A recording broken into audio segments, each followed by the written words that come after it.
மீண்டும் வணக்கம். தந்தை அவர்கள் இப்படி இசையின் ஆர்வத்தின் பெக்கர் அவர்களோடு சந்தித்து இருவரும் திண்டிவனத்தில் இந்த ஆடியோ விஷுவல் மூலமாக இசை வழி இறை வழியை மேம்படுத்த பயணிக்கிறார்கள். அப்போ திண்டிவனத்தில் பயன்படுத்திய நிலைகளை பற்றி சொல்லுங்கள். அதான் ஃபாதர் பெக்கர் நல்லா என்கரேஜ் பண்ணி எல்லா கோர்சஸையும் அட்டன் பண்ணிட்டு வர்றாரு ஃபாதர் மைக்கேல் ராஜ்.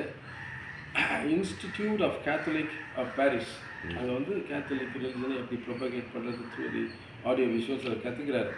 அப்புறம் கேத்தலிக் கம்யூனிகேஷன் இன் லண்டன், அப்புறம் மொரிஷியஸுக்கு இப்போலாம் போய் அங்கேயும் ஒரு 6 மாதமோ 1 வருஷமோ இருந்து அங்கெல்லாம் இதெல்லாம் பண்ணிட்டு இங்கே வந்த உடனே ஃபுல் ஃப்ளெஜ்டாக ஒரு ஜீப் வச்சுக்கிட்டு அது மேலேயே ஸ்க்ரீன் வச்சுட்டு வில்லேஜாக போய் ஒரு பென் ஹேர் படத்தை காமிப்பாங்க, ஒரு ஜீசஸ் படத்தை காமிப்பாங்க, அப்படியே ப்ரொபகேட் பண்ணுறாரு. அப்புறம் இவர் வந்து தனியாக படங்கள்லாம் எடுத்திருக்காரு, டாக்குமெண்ட்ரி. இப்போது 10 கன்னிகைகளை வச்சு ஒரு டாக்குமெண்ட்ரி அதெல்லாம் எடுத்து டான்ஸஸ்ஸு, கிறிஸ்டியன் சாங்ஸில் டான்ஸஸ் இதெல்லாம் பெக்கர் தந்தையோடு இணைந்து அதில் மைக்கேல் ஜான் ஓட்டுநராக இருந்து அதை வழிநடத்தி அவர் எல்லா கிராமங்களில் சென்று படம் அந்த இதை காட்டுகிறார். அப்போ இந்த மைக்கேல் ராஜ் ஃபாதரும் பெக்கரும் ஆடியோ விஷுவலில் ஏற்படுத்திருந்த அந்த மைக்கேல் ஜான் என்பவர் ஓட்டுநராக இருக்கிறவர் தான் அந்த கிராமங்களில் அந்த படத்தை எடுத்து காமிச்சிக்கிறாங்க. எல்லா ஊருக்கும் போயிருக்கிறாங்க. அப்போ அது மூல காரணம் இந்த விஷயனை எடுத்தது இந்த மைக்கேல் ராஜ் ஃபாதரும் பெக்கர் ஃபாதரும். அவருடைய மைக்கேல் ராஜுடைய உறவினர், நீங்கள் நேரடி உறவினர். மைக்கேல் ராஜ் விட்டுட்டு போயிடுறாரு, அவர் ஃப்ரான்ஸ் போயிடுவார், நடத்துவார், சூப்பராக நடத்திக்கிட்டு இருக்கிறாங்க. அப்போ தான் இவர் சினிமாவில் இன்ட்ரெஸ்ட் இருந்ததுனால, இவர் சினிமா ஃபில்ம் மெட்ராஸில் இன்ட்ரெஸ்ட் இருந்ததுனால தங்கப்பண்ணு அவர் வந்து ஒரு டான்ஸ் மாஸ்டர். அவர் வந்து என்ன பண்ணுறாருன்னா, ஃபாதர் அண்ணனோட மாதா மேலே ரொம்ப ஈடுபாடு, எனக்கு மாதா மேலே ஒரு படம் எடுக்கணும் எப்படி கேட்கும்போது தான் இவர்கிட்ட போகிறார், பிஷப்கிட்ட, திருச்சி பிஷப்கிட்ட போகும். அவர் ஃபாதர் மைக்கேல் ராஜன் ஒருத்தர் இருக்கு, நீ அவரை போய் பாரு, அவர் ஹெல்ப் பண்ணுவாங்கன்னா மைக்கேல் ராஜ் எடுக்கலான்னு சொல்லிட்டு எடுக்கிறாங்க, படம் எடுக்கிறாங்க, பயங்கரமாக எடுக்கிறாங்க. இன்னொரு படத்தை ஸ்டோரி எடுக்கிறாரு. கன்சல்டன்சி யாருன்னா ஃபாதர் மைக்கேல் ராஜ். அப்போ என்னென்னா ஈவன் ஜெயலலிதா கூட பிதாசுகள்லாம் ஃபாதர் தான் சொல்லிக் கொடுப்பாரு அப்படி. அப்புறம் கமலஹாசன் வந்து தங்கப்பனுக்கு அசிஸ்டண்ட்டு, அது வரைக்கும் அவர் இன்னும் படத்துக்கே போகல. அப்போது ஜீசஸ் நடிக்கணும்னா பார்த்து சொல்ல, நீ ஜீசஸ் அப்போது வேஷம் போட்டு ஜீசஸை சுழேத்தி போகிறது கமலஹாசன் தான், அப்படிலாம் இருந்திருக்கு. அப்புறம் அங்கே விலங்கனி படம் வருது, ஃபேமஸ் ஆகுது, மாதாவோட பெருமை எல்லாமே பயங்கரமாக. அப்போ ஒரு கோயிலும் அந்த ஒரு காட்சி கொடுத்த இடமும் தான் இருக்குது, அது பாலைவனம் மாதிரி இருக்கும். நீங்கள் போனீங்கன்னா அதுக்கு வளரமே தெரியாது, அப்படி ஆகி போயிடுச்சு. அது ஒன்று. அப்போ தந்தை அவருடைய முயற்சினால தான் இந்த சினிமா துறையில் இந்த கமலஹாசன் அவர்கள்லாம் வச்சு இந்த அன்னை வேளாங்கண்ணி படம் எடுத்துருக்குறாங்க. அப்போ அது முக்கிய பங்கு நம்ம மைக்கேல் ராஜ் ஃபாதர். அதுக்கப்புறம் ஆமாம், அது வந்து சினிமா 71ல் நிறைய விட்டார். ஆனால் அந்த சாங்ஸ் மியூசிக்கில் அவர் வந்து நிறைய பாடல்கள்லாம் ஏற்றிருக்கிறாரு. அதுக்கு கொடைக்கானலே பண்ணார். அப்புறம் அப்பப்போ ஏற்றி நிறையா இப்போலாம் வருது, அவர் நிறைய பாடல்கள்லாம் ஏற்றிருக்காரு. அதெல்லாம் பண்ணிகிட்டே போகலாம். அது இப்போ சில இன்ஸ்டிடியூஷன்ஸும் இப்போ அது புதுசாக எடுத்து பண்ணுறாங்க. அப்புறம் தான் இது வருது, இவர் வந்து ஃபாதர் எட்வர்ட் இவங்கெல்லாம் சேர்ந்துமே இந்த உலகின் ஒளி அப்படிங்கிற இவரோட ஃப்ரெண்டு தான் ஃபாதர் எட்வர்ட். உலகின் ஒளிலாம் எடுத்துருக்குறாங்க, நாடகம் ஜீசஸை பற்றி போடுவாங்க.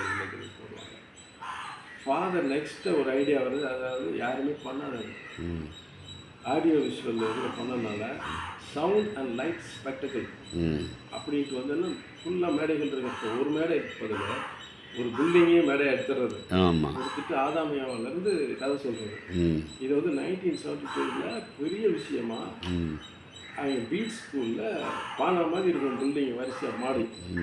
அதில் வந்து டெரஸில் எப்படின்னா, இப்போ ஆதாமியாவால் இந்த டெரஸில் இங்கே ஆடுவாங்க, 2 பேரும் ஆடிட்டு அதில் கமலஹாசன் தான் ஆடுவார். அதுக்கப்புறம் தான் அரங்கேற்றமே அவர் போனார் படத்துக்கு. கமலஹாசன் ஆடுவார், டக்குன்னு ஏவாளை காமிப்பாங்க, அங்கே பேய் நிற்கும். அப்புறம் பயமாக இருக்கும் மியூசிக் போகும்போது எல்லாரும் புல்லரிச்சு போயிடும். அந்த ஒலி அப்படி தான் ரொம்ப. இதில் வேறு இவர் வாய்ஸ் கொடுப்பார், ஃபாதர் ராய் தான் அதுக்கு வாய்ஸ் கொடுப்பாரு.